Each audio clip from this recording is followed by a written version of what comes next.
Hoy quiero hablar nuevamente sobre la política de endeudamiento y los efectos que eso tiene sobre la economía real costarricense.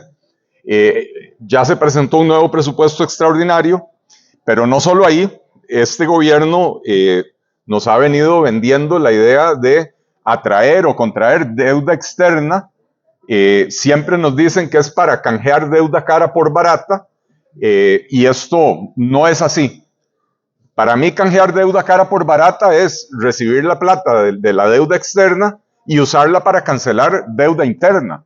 Pero no es eso lo que están haciendo. Lo que están haciendo es, en el presupuesto extraordinario, meten el nuevo crédito y sustituyen la fuente de gastos futuros, de deuda futura.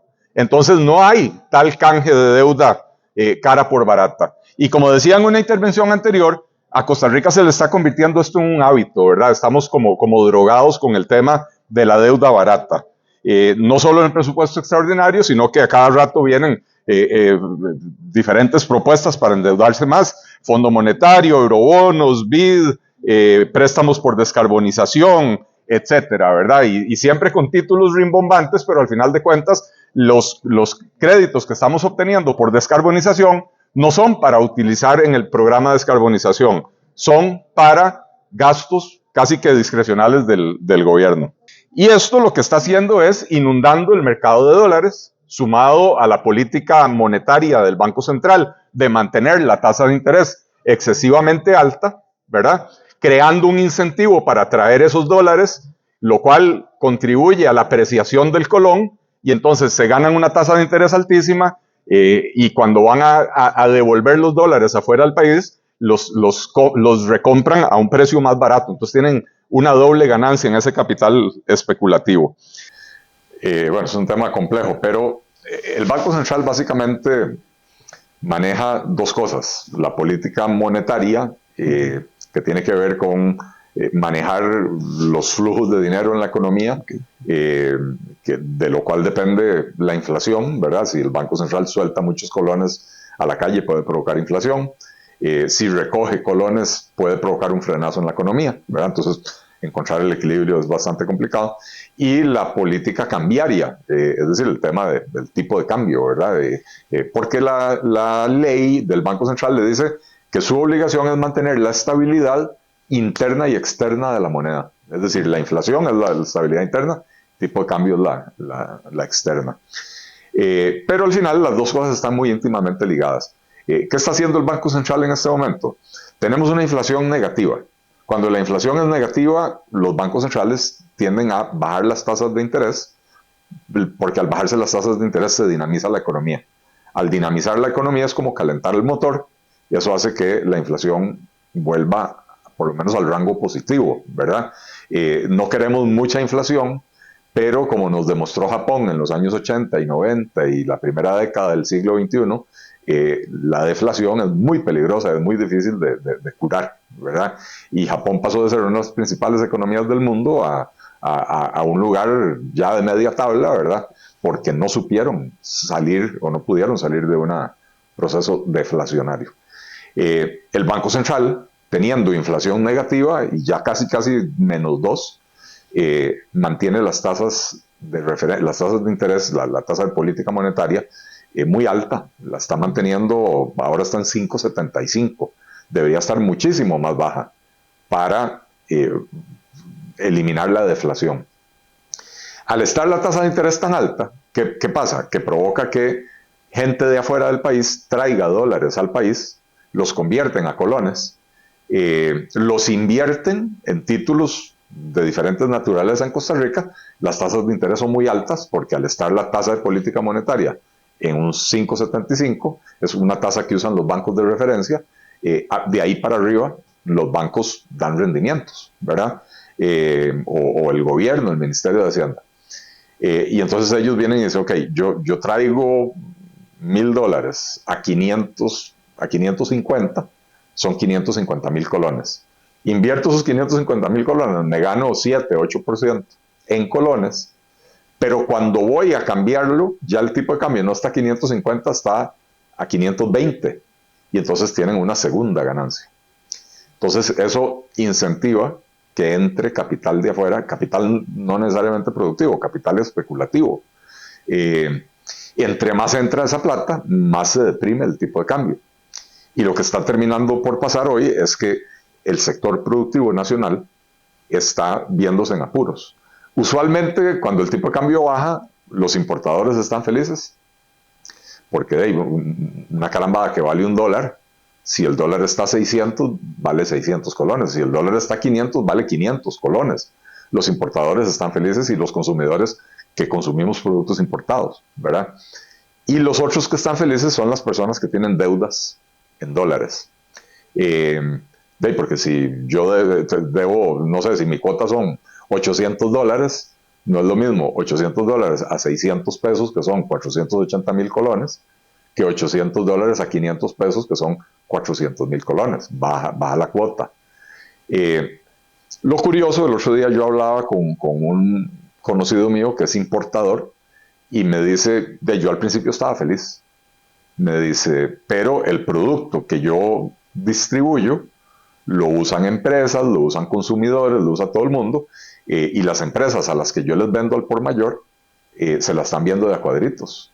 Y entonces es un producto consumible, pero se le puede alargar la vida útil, ¿verdad? Y entonces me dice él, la gente está estirando la vida útil a lo máximo posible, entonces se me están cayendo las ventas a pesar de estar más barato. Entonces ya hasta los importadores se están preocupando. Y por supuesto, todos los que producen usando, más bien, para vender en el exterior, ¿verdad? El precio no lo fijan ellos, porque está vendiendo en un mercado internacional.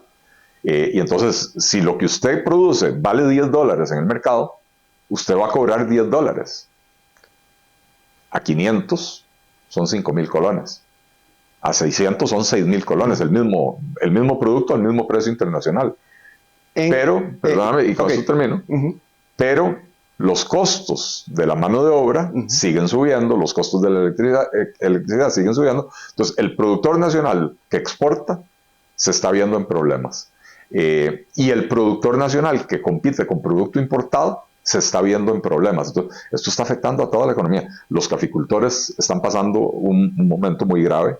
Las bananeras, ya esta semana nos enteramos que están empezando a cerrar fincas porque no es rentable. Por supuesto el sector turismo, ¿verdad? Porque los precios de los hoteles están en dólares. Es realmente un problema grave.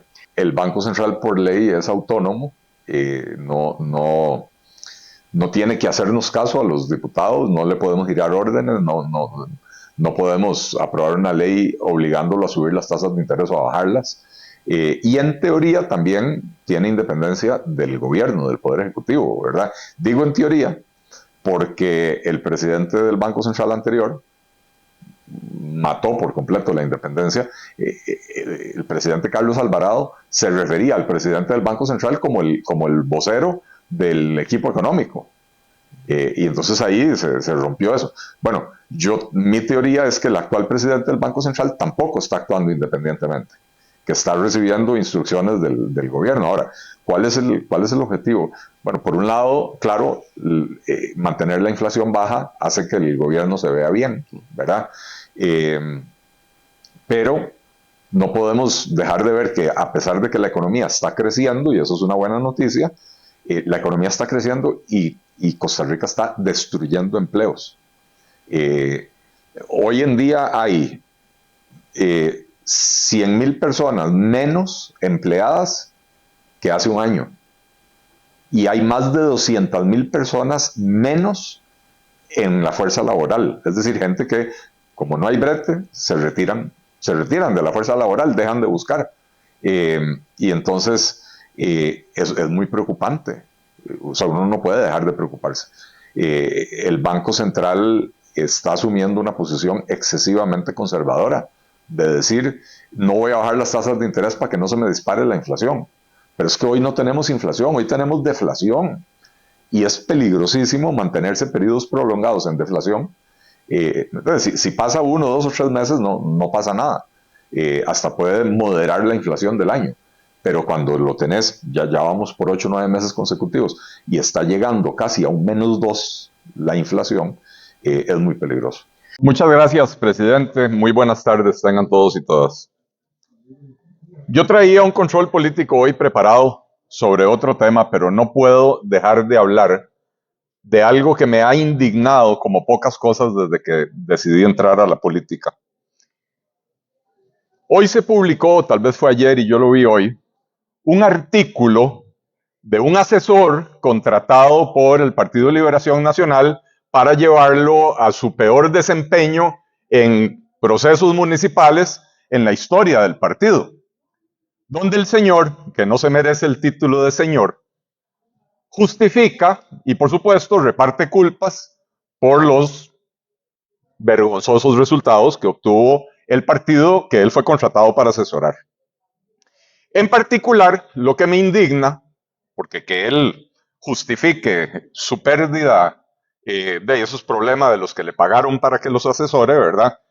En particular, me asqueó, me molesta, me enoja y me indigna la referencia vulgar que hace a la candidata Carla Prendas del Partido Liberal Progresista en Punta Arenas, que al haber quedado en el segundo lugar en esas elecciones, relegó a Liberación Nacional al tercer lugar en lo que era para ellos territorio seguro, ¿verdad? Y dice acerca de Carla Prendas que ella, abro comillas, levantó sus enaguas arriba de las rodillas para ver si alguien la llevaba y Feinsack la subió. Eso fue lo que dijo don Elliot Cohen Riva, para que no quede la menor duda de quién estoy hablando. A mí, don Elliot, no me mezcle en sus asquerosas fantasías, que yo no soy parte de eso. Dice usted que una de las razones del pobre desempeño de Liberación Nacional, dice, es la apuesta de Liberación a las mujeres fue otro de los factores que podrían justificar la abultada derrota liberacionista. Lo de misógeno y machista se le desborda por los poros. Yo le vengo a decir, señor Elliot Riva, que si ustedes hubieran tenido una candidata de la calidad de Carla Prendas, con los recursos que derrocharon a lo bestia en Punta Arenas y en otro montón de cantones, esa candidata hubiera ganado, si no le tuvieran ustedes miedo a las mujeres. Hasta ahora no he visto ninguna condena de parte de Liberación Nacional, excepto por la que muy dignamente emitió la diputada Carolina Delgado a nombre del Foro de Mujeres Liberacionistas, a quien lastimosamente no está acá, pero a quien le agradezco de corazón y le reconozco su coherencia. La violencia política es violencia política independientemente del color político. Y yo quiero ver si los demás foros dominados por los machos alfa, lomo plateado del Partido Liberación Nacional, se van a pronunciar. Yo no he visto ningún pronunciamiento del presidente del partido, no he visto ningún pronunciamiento del secretario general del partido, no he visto ningún pronunciamiento del jefe de fracción del partido, no he visto ningún pronunciamiento del directorio político de Liberación Nacional o de su comité ejecutivo nacional. No lo he visto. Antes de entrar al plenario, revisé las redes sociales de Partido Liberación Nacional, de Fracción Liberación y de la Juventud Liberación. Nada. Como decían antes, mutis por el foro. Silencio absoluto. Porque por supuesto están muy dolidos de que Carla Prendas los haya hecho morder el polvo. Y entonces no pueden reconocer la grosería y la violencia implícita en el comentario de este asqueroso señor Cohen Riva. Ni Carla Prendas ni ninguna mujer se merece un trato como el que le ha dado el señor Cohen Riva. Si no se han dado cuenta en Liberación Nacional, están perdiendo mujeres a raudales. Muchas vicealcaldesas actuales liberacionistas han dejado el partido político porque han sido víctimas de la marginación y de la violencia política por parte de sus alcaldes, machos alfa, lomo plateado. Y ni la presidencia del partido, ni la Secretaría General del partido, conociendo las situaciones porque han sido denunciadas, ni el directorio político, ni el comité ejecutivo, ni ningún otro foro de liberación nacional hace absolutamente nada para parar esa sangría. Entonces, señores, no se lamenten cuando gente buena que todavía queda en las filas liberacionistas se sale y decide activar políticamente en un partido que trata de hacer las cosas decentemente. Porque ustedes no se han dado cuenta de que el público les está exigiendo una renovación, de que el público les está pidiendo un cambio, de que el público les está diciendo, y se los dijo clarísimo en las urnas el domingo pasado, ya estamos cansados de ustedes. Yo no soy quien para decirle qué hacer a Liberación Nacional, pero a las mujeres se les respeta y punto.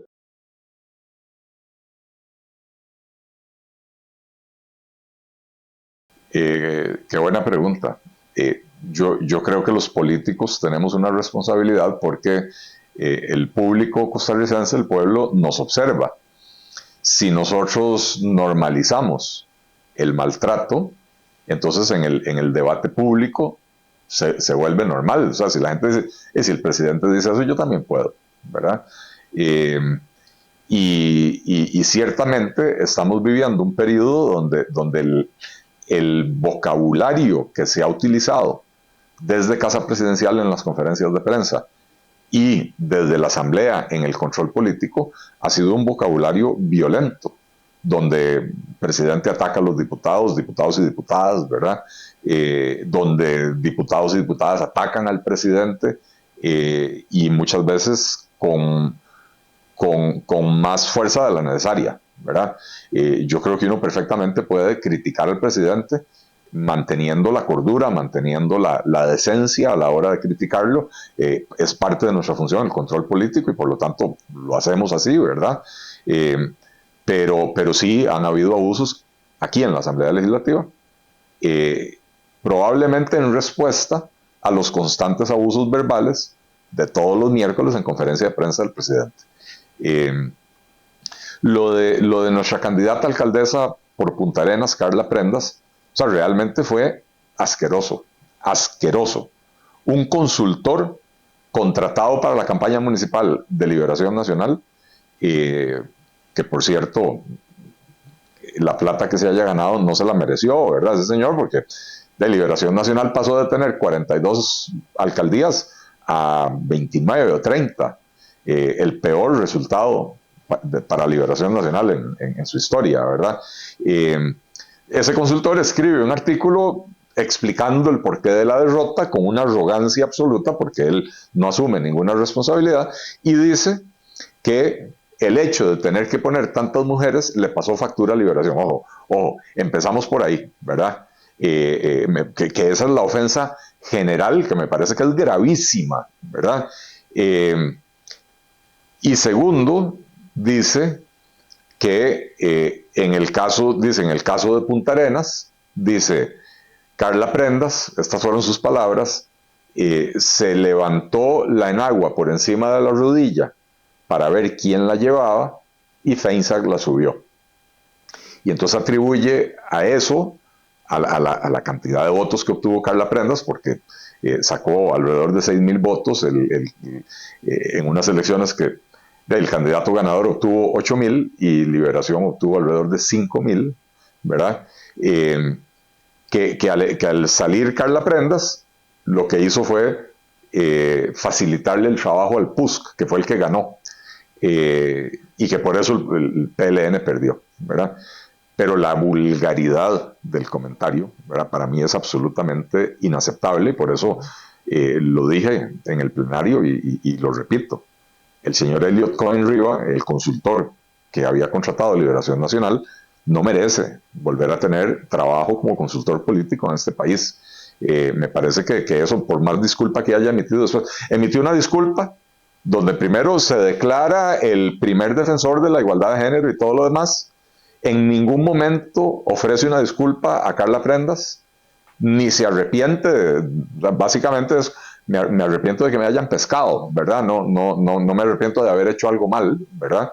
Y lo que es peor aún es que este es el momento, y para quienes nos van a escuchar, estamos grabando esto jueves a las 6 de la tarde, este es el momento en que oficialmente Liberación no se ha pronunciado.